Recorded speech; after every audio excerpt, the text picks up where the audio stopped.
dnešnej dobe je náročné nielen variť, ale sa vôbec najesť. Presne tak. Ale existujú však moderné potraviny, ktoré nám v čase núdze dokážu to naše vepšo, knedlo a zelo nahradiť. Ale áno. Herečka Didi Mórová napríklad prepadla istej výživovej vychytávke zo Škandinávie, Vďaka ktorej nemusí variť.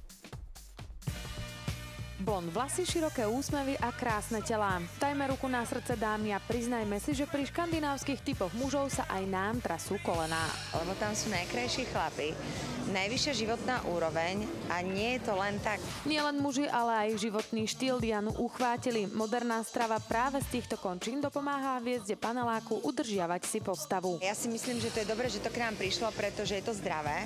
Máš tam strašne veľa vitamínov, zasytí ťa to, ale dôležité je, že keď nestíhaš, tak dáš do seba niečo zdravé. Ty si vlastne len iba variť, áno?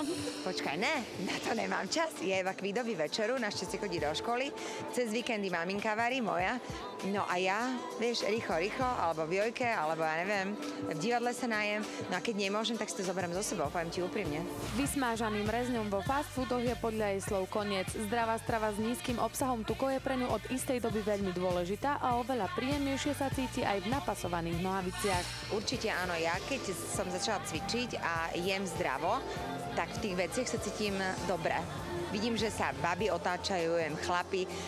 Vidím to, keď hráme, točíme panelák, že proste mi aj povedie, že Didi, jak dobre vyzeráš. Alexandra Orviská, televízia Joj.